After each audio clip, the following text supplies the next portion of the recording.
Hej YouTube! I den her video har jeg tænkt jer at tage med, imens vi flytter. Og den her gang flytter vi seriøst alt fra hele lejligheden, så I kan se, hvor top der bliver. Nå, nu har vi fået hjælp af min familie med at få alle tingene op. Prøv lige at se, hvor vildt det er. Alt det her at kunne være inde i en etværelseslejlighed. Jeg forstår det ikke. Hvor er det vildt. Men nu skal vi rykke, fordi her lige om lidt kommer sofaen også. Vi har lige fået skabet, som vi skal bygge i aften, som skal være herovre jo. Og vi har ikke fået den rigtige seng endnu. Så vi skal sove på den seng, vi har nu, indtil vi får den anden. Og så herovre skal sofaen være, så der skal jeg nu rykke, så sofaen kan komme til. Og så i morgen får vi de store møbler herovre også. Ej, hvor pustet. Nå, bare lige vise, hvor vildt det ser ud. Det er bare sjovt at se forskellen, især når det er, vi så endelig bliver færdige. Og som I kan se her, så er jeg i gang med at flytte alt, så det er, at vi har plads til sofaen lige om lidt. Ja, og sofaen var virkelig tung. Jeg tror, den vejede 70 kilo, så derfor blev vi nødt til at være flere. Så vi fik hjælp af vores venner, og så vil jeg bare lige vise, hvordan den så ud, da den kom. Den sagde this way up, og så var den på hovedet. Det var bare lidt sjovt, synes jeg. Så det skulle jeg lige vise jer. Selvom det ikke gør noget, når det bare er en fucking sofa. Og så her kan I så se, hvor langt vi kom. Og så efter det kom vores venner og hjalp med at hænge nogle ting op. Og få tømt lidt af kasserne og bare hygge. Og så prøv at se, hvor rodet der er. Puh, jeg havde ikke glemt, hvordan det så ud. Men vi fik i hvert fald tømt meget ind i køkkenet, hvilket var virkelig rart. Så en masse papkasser forsvandt. Og så sov vi i den gamle lejlighed. Og så her er jeg i gang med at få sat alle vores ting ind i skabet, og der var rigtig meget. Selvom jeg ikke havde forventet, at vi havde så meget tøj, fordi vi har boet i en etværelse, så vi blev nødt til sådan, ikke at have for meget tøj. Men vi havde faktisk en del, men jeg synes, det er virkelig rart, at vi har fået et skab. Og du vimmer, det er dejligt, fordi hvor var det irriterende at have tingene nede i en kommode, og ikke kunne se, hvad man havde. Så mange af gangene, så vidste jeg slet ikke, hvad jeg havde af tøj. Og her kan man bare se det hele, og det er nemt at finde. Det var bare dejligt. Så ja, jeg puttede lidt diverse ting på plads, og fik lige farvekoden en lille smule, og fandt ud af, at min kæreste havde virkelig mange skjorter, og mange af dem brugte han jo ikke engang. Jeg tror, det her det er de sidste kasser. Nej, det er det ikke, fordi jeg kan se, at vi er i gang med. Jeg ved ikke engang selv, hvad jeg laver her. Så det okay, tilbage seriøst. Her putter jeg selvfølgelig bare alle vores ting ind.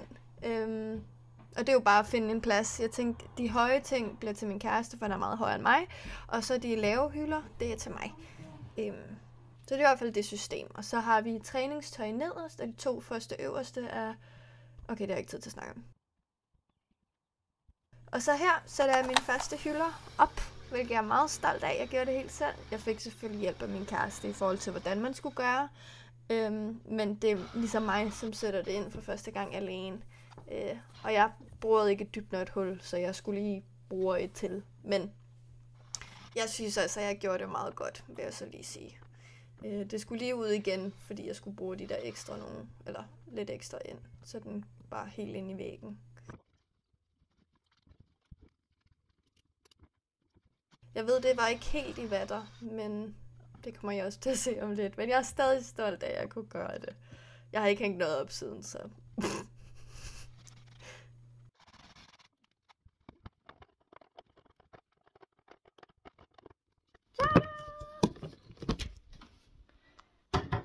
Skal vi se med vatter? Har vi gjort det? Det ligger her.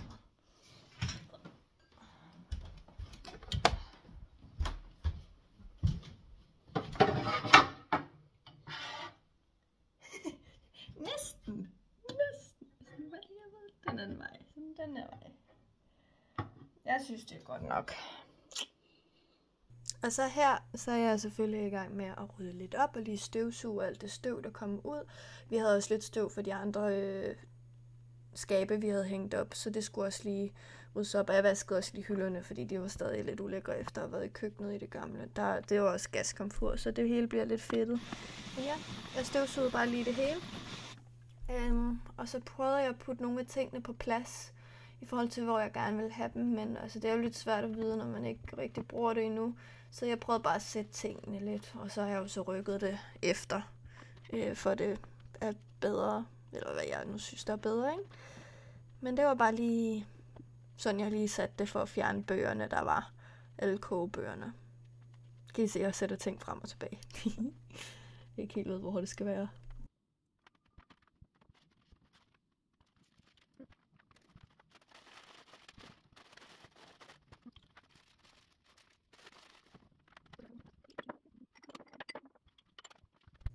Og så her kan I se, hvordan det ser ud på det tidspunkt. Der er stadig en del rod. Det har vi også lidt nu. Vi har ikke lige kommet helt på plads, men mange af tingene er væk. Se, vi har ikke engang setup'et op endnu. Men mange af kasserne er væk, så det var jo rart.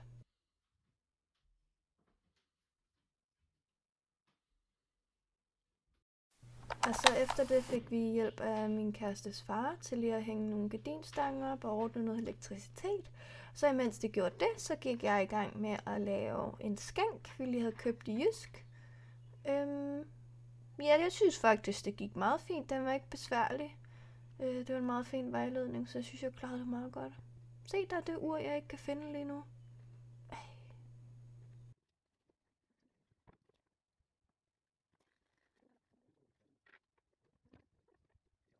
Jeg kan godt lide, at der bare er sådan en lysglimt, der bare kommer ud af min armhule. Sådan en disco-party. Det er lidt frustrerende, faktisk. Ej, det er ikke så slemt. Det er kun nogle gange, det lige kommer. Ja, jeg er ikke så god til det her, seriøst.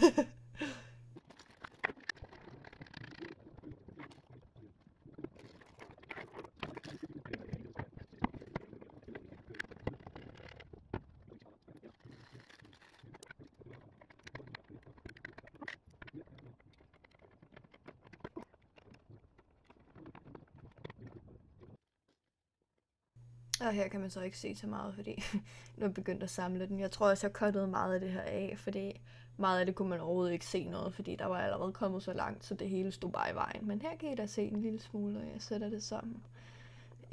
Den kan ikke have virkelig meget vægt, hvilket jo er lidt øv, så vi har bare alle vores brætspil derinde, som ikke er så tunge.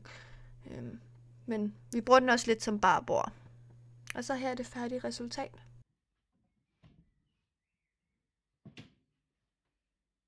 Og så fik vi sat en masse ting op på badeværelset, som I kan se. Fik vi sat håndklædeholderne op, vi fik sat badeforhænget og den der hylde, og spejl kom frem med lys, og så gardiner, og den første hylde, så selvfølgelig nøgleskabet og de sidste boghylder. Vi kommer ikke til at have det præcis sådan her. Det her det er bare lige forløbig, mens vi vil have bøgerne væk. Det er meningen, at der ikke skal være huller imellem hylderne, og de skal køre længere ud. Og så spejlet kom op, og så en masse billedrammer kom op. Og så setup'et blev nogenlunde sat op. Og næste dag fik vi en IKEA-bestilling, eller vi var ude at hente den, som var nogle hylder, fordi vi manglede bare 2 hylder til skabene. Så det var lige de sidste der, som jeg så prøver nu at sætte op. Det var lidt svært, jeg havde ikke lang nok arme. Men jeg fik sat det op, og vi fik puttet en masse ting ind i min kærestes skabe her. Hvilket var virkelig rart, fordi jeg var den eneste, der havde hylder indtil videre, så jeg kunne putte alle mine ting ind, men han kunne ikke rigtigt. Så her fik vi sat det op. Jeg kan ikke engang huske, jeg tror, min kæreste var ude og hente et eller andet, mens jeg gjorde det her. Jeg tror, han var nede i kælderen. Det er også lige meget. Så nu den her sat op. Mangler vi den derovre. Og jeg kan ikke få den ud, men det er, hvad det er. Nej, det kan man ikke. Prøv at se, vi fik også hængt det der op. Ej, så smukt.